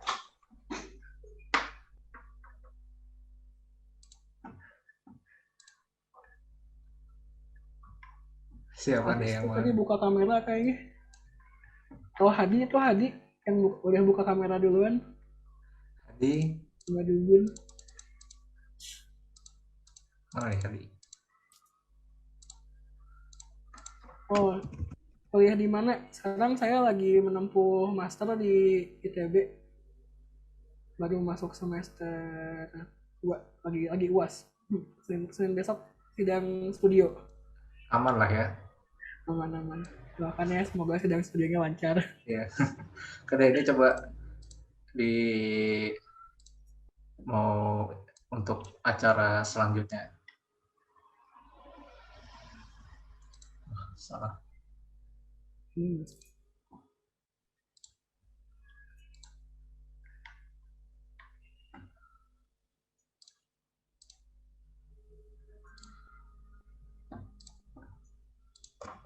Oke. Jadi di next pertemuan ya kita rencananya adain lagi untuk sesi berikutnya di hari Sabtu ya tanggal 12. Jamnya masih sama kurang lebih sore ya. Mungkin nanti ada perubahan akan diinfokan nanti di grup, ada perubahan sedikit-sedikit. Objeknya di bekas gedung yang tadi ya dijelasin tadi. BKS PPS. Oh ya, ini salah ya. Mohon maaf. Nah, nanti mungkin teman-teman untuk di sesi kedua ini kita coba bisa lebih serius ya untuk menggambar dan tekniknya gitu. Jadi harapannya teman-teman bisa fokusnya bukan main-main ya ikut workshopnya, tapi ada outputnya gitu. Outputnya yang bisa teman-teman dapat yang emang pengen diekspektasiin gitu. Jadi kita coba bikin workshopnya lebih fokus gitu. Jadi khusus teman-teman yang udah ikut workshop sekarang, kita kasih potongan harga untuk di workshop yang ke depan. Ini khusus yang followers kita, Arsitalk dan ada Boxy Pants, itu seharga 50.000. Tapi kalau teman-teman yang bukan followers kita, itu bisa menggunakan harga 75.000. Gitu. Ini cenderung apa ya? Kita ingin bikin yang lebih fokus untuk sketsanya. Jadi teman-teman harapannya nggak cuma nonton, tapi ikut gambar. Terus karena berbayar, jadi teman-teman otomatis lebih serius lah ya ikutnya gitu. Jadi untuk grup WA yang udah dibuat kita, jadi jangan live kalau bisa, karena info-info seputar workshop yang ada dan beberapa info workshop gratis maupun workshop-workshop yang ada potongan harga itu kita akan selalu share di grup WA, nggak akan kita publish di luar sebetulnya. Jadi nanti ada beberapa diskon khusus di grup tersebut. Nah, di sisi lain juga kita akan melaksanakan workshop untuk sketching manusia ya, objeknya bukan bangunan. Ini masih coming soon, akan kita laksanakan coba di bulan ini. Nah, terus juga sama ketentuannya, kurang lebih. Nah, di sisi lain juga kita coba provide beberapa teman-teman yang request ingin belajar cara hitung RAB gitu. Seperti apa, mulai dari analisis harga satuan, gimana mempelajarinya, terus input RAB, menghitung volumenya, sampai kepada kurva S. Gitu. Ini juga harga ini khusus untuk teman-teman yang ada di grup yang sudah ikut workshop kali ini ya. Gitu. Dan next juga kita coba untuk workshop SketchUp yang sifatnya masih basic lah gitu. Nanti juga ini continue dan semuanya akan dilaksanakan startnya di bulan Juni, tapi waktunya nggak akan bertabrakan sih. Jadi teman-teman kalau misalkan mau ikut beberapa workshop juga bisa gitu. Jadi nggak harus takut tabrakan, jadi nggak bisa ikut. Gitu. Ini masih coming soon juga di bulan Juni. Info akan di follow up di grup ya nanti. Nah, terus juga teman-teman mungkin yang bukan di kalangan arsitek atau apa, kita membuka kesempatan buat jadi agen. Nanti bisa daftar jadi agen untuk mempromosikan beberapa rumah yang terdesain sama mitra arsitek kita gitu di event yang sedang berjalan di bulan Juni awal ini. Kurang lebih sekitar 2 mingguan ya nanti. Nah, untuk linknya, ini beberapa link untuk yang ingin mendaftar sebagai mendapatkan sertifikat bisa pakai link yang paling atas dan daftar hadirnya. Terus yang kedua, kalau teman-teman yang pernah mendesain rumah atau apa yang ingin menjadi mitra arsitek di Arsitalk, bisa submit desainnya gitu. Nanti akan coba kita hubungkan dengan beberapa mitra pemilik lahan, kurang lebih kayak gitu. Jadi nanti sifatnya kita bermitra ya dengan arsitek atau teman-teman mahasiswa juga yang pernah membuat beberapa karya sayembara yang hunian ya rumah gitu, jadi bisa ikut. Dan untuk yang mendaftar agen di event kita sekarang juga bisa di link yang bawah. Nanti ada komisi jika bantu share dan ada user yang berminat untuk membeli desain atau membeli rumahnya ya. Nah, kurang lebih seperti itu mungkin. Nah, ini nggak ada yang mau di review ya gambarnya ya.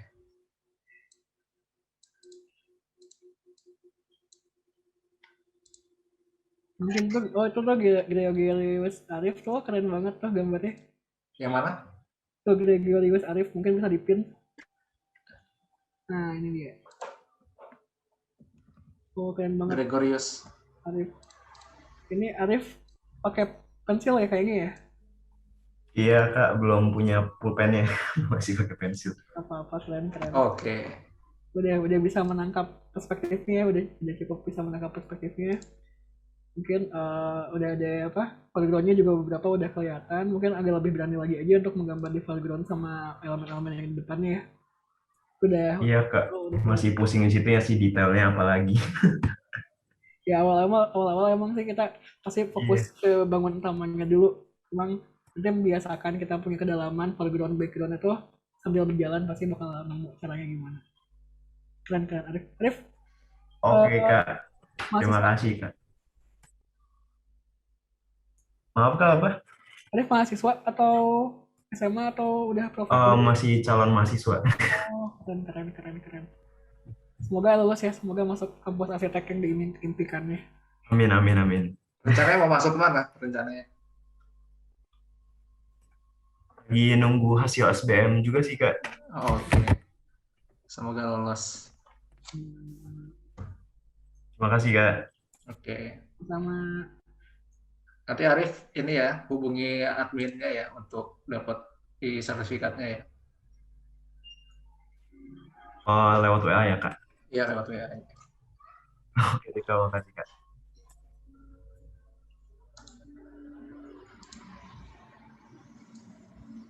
oh ini ada lagi tuh Zainal Mustafa. Mungkin backgroundnya dihilangin dulu aja Zainal. Jadi nggak kelihatan soalnya.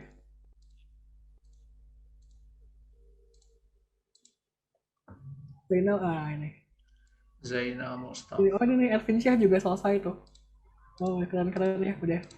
Memang apa ya, perspektif di satu bidang itu, di satu hal gampang ya, satu bidang aja, tapi kadang-kadang karena perspektifnya terlalu dekat dengan bidang datar emang jadi susah untuk mendapatkan kedalamannya ya. Tapi udah keren sih saya lihat. Ini Ervin, kita pin juga nih Ervin. Keren banget. Ervin Syah.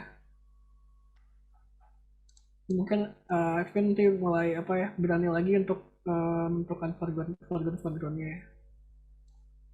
Sama sih ternyata tantangannya di gambar yang ini tuh di foregroundnya ya, rata-rata ada lagi nih Muhammad Afif, keren banget. Oke. Kameranya goyang-goyang. Ya maaf Kak, goyang-goyang Kak. Lagi gempa ya di sana ya? Enggak, ini tadi error. Udah berani ya, udah langsung pakai pena juga, Afif. Iya, makasih Kak. Dan ini juga ada Anugerah Ramadan. Ini yang itu udah sedikit remove. Ini Anugerah Ramadan nih pinter nih. Dia walaupun di bidang yang gede, dia framing lagi gambarnya jadi lebih kecil. Jadi apa tangannya lebih gesit nih, kelihatan keren banget. Ini ada yang masih gambar juga nih, Hadi mau Madubun. Nah, mungkin lihat yang Asa dulu ya. Ini Asa nih. Ini yang dipin tuh langsung jadi gede kan ya? Ini ada Asa juga udah selesai. Angelika perspektifnya udah dapat banget kan. Mana Angelika? Angelika. Oh spotlight ya, bukan pin, salah saya. Spotlight.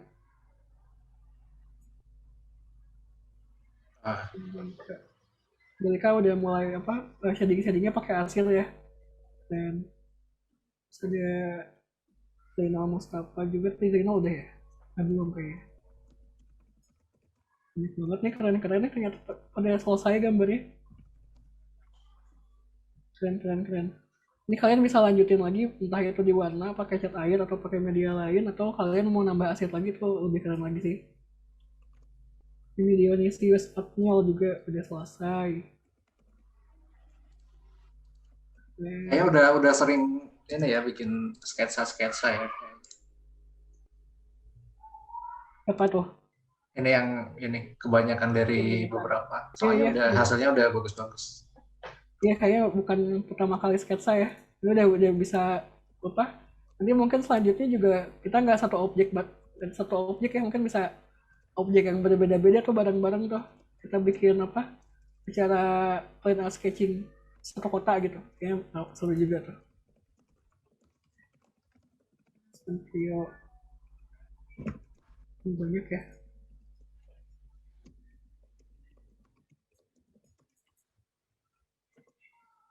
Masih bertahan 75 orang, makasih banyak udah mau menyaksikan ya.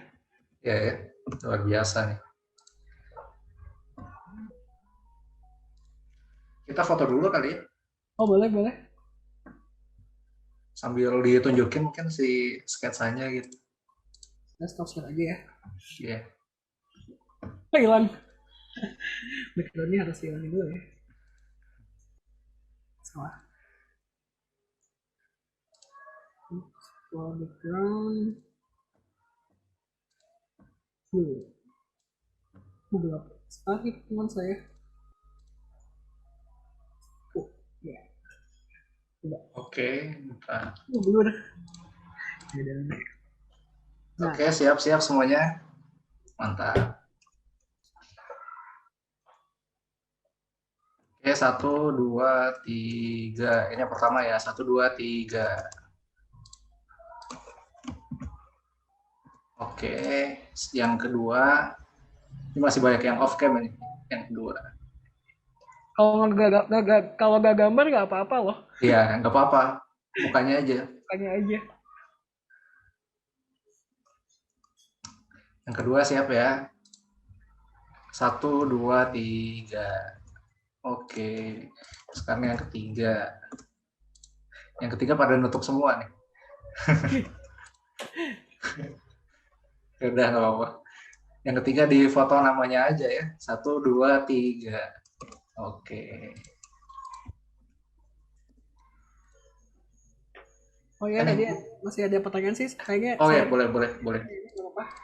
Ada yang tanya garis bantu atau garis bantu kolom sketch awal sebelah kanan area pohon apakah perlu dihapus atau emang dibiarkan tipis agar bagus? Kalau saya sih biasanya menghindari menghapus ya, karena menghapus itu kadang-kadang bikin rusak gambarnya. Jadi pada ketika menghapus kita kasar gitu, salah. Jadi saya mendingan nggak dihapus aja sih. Itu aja yang terakhir ya. Oh, kalau objeknya bergerak gimana Kak? Berarti apa masih masuk urban sketching? Malah kan aslinya di urban sketching itu kita gambar di dunia nyata ya. Di dunia nyata kan kita nggak bisa menghindari orang bergerak ya. Jadi cara ngakalin gambar orang bergeraknya, biasanya kita gambar objek-objek yang statis, bukan statis maksudnya kegiatan yang berulang-ulang kayak misalnya tukang tambal ban atau misalnya kasir. Itu kan kegiatannya berulang-ulang. Jadi kita bisa saat gambar tuh saat ngelihat mereka masih melakukan gerakan yang sama. Kalau misalnya ada benda bergerak ya. Gitu. Udah habis sih pertanyaannya. Oke. Mungkin ada ini nggak? Ada kata-kata pamungkas dari Mas Rofi buat teman-teman yang ingin belajar sketsa gitu. Kalau menurut saya sih intinya nggak ada bakat ya dalam menggambar tuh. Semuanya tuh bisa karena kita latihan. Saya sendiri juga 2013 nggak langsung bagus gitu. Sambil share lagi ya.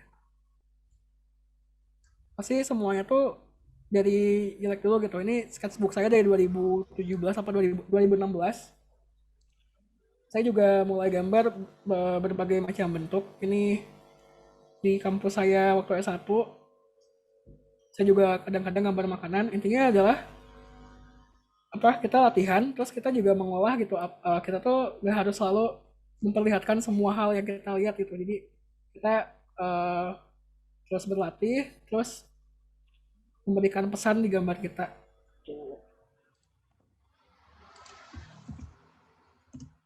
Saya pun berkembang ya. Jadi saya dari gak bisa gambar sama sekali sampai hanya ya saya nggak peduli saya bisa gambar atau enggak. Jadi mungkin nggak jadi bagus juga ya, tapi sebenarnya saya jadi percaya sama diri sendiri bahwa saya senang gitu saat menggambar. Dan tadi ya tujuan saya sketsa juga sebenarnya bukan untuk menjadi yang paling bagus, tapi dengan sketsa justru saya menjadi semakin peka terhadap lingkungan, semakin sadar apa yang saya lihat, dan juga menambah vokabulari saya sebagai arsitek untuk saya aplikasikan di desain-desain saya suatu saat nanti gitu, saat ada proyek itu. Jadi buat teman-teman sih jangan pernah berhenti menggambar sih. Bahkan kan bahasa pertama manusia pun, tulisan pertama manusia pun bukan berupa tulisan kayak sekarang ya, tapi berupa gambar gitu. Jadi gambar itu ada hal yang sangat natural dan semua orang bisa melakukannya. Oke, makasih. Oke, makasih ya teman-teman dan Mas Rofi sudah mau ngisi ya. Harapannya sih nanti mungkin next meeting bisa lebih interaktif ya. Jadi teman-teman seriusnya itu tapi serius yang enjoy gitu ya. Jadi nggak takut-takut salah, terus kalau misalkan ada pertanyaan bisa ditanyain aja gitu. Karena harapannya teman-teman semua bisa menerapkan prinsip-prinsip dasar sketsa gitu dan langsung dipraktekkan. Harapannya sih bisa kayak gitu. Jadi ya mungkin nanti kalau misalkan ada karyanya yang bagus gitu, tiba-tiba ada yang tertarik buat misalkan dikomersilkan gitu kan, ya itu jadi balik lagi ke teman-teman sendiri gitu. Atau cuma pengen hobi atau pengen latihan untuk misalkan masuk tes arsitektur, atau yang udah jadi arsitek ingin menambah skill sketsanya untuk bikin konsep awal dan lain-lain, itu ya ini kesempatannya gitu, kurang lebih. Oke, mungkin dari acara kali ini cukup sekian mungkin ya. Nanti teman-teman kalau misalkan ada saran kira-kira next kita mau bikin acara apa juga feel free aja ngomong di grup, mau bikin acara yang seperti apa. Atau juga ada beberapa opsi acara yang misalkan nanti yang udah kita siapin dan teman-teman mau join, silakan, karena kesempatan pertamanya dibuka untuk anggota grup gitu. Jadi nanti kuotanya juga akan dibatasi. Kita nggak akan banyak-banyak supaya tujuannya apa? Biar lebih fokus gitu. Biar bertanyanya lebih enak dan lebih bisa di-review lah banyak gitu. Kalau banyak kan agak susah ya gitu. Ya teman-teman, nanti kalau misalkan ada sesuatu lanjut aja di grup ya, atau mau tanya di Instagram Arsitalk juga nanti dibalas sama admin. Juga mau tanya di kontak person yang ada di grup juga silahkan, feel free aja gitu, nggak usah ragu-ragu, santai. Kita saling berkembang bersama gitu, intinya kayak gitu. Oke, makasih sekali lagi ya Mas Rofi udah ngisi. Minggu depan kita ketemu lagi ya. Ya, makasih banyak ya. Yo, makasih juga. Minggu depan ya, yang mau ikutan lagi. Ya, ditunggu ya minggu depan teman-teman.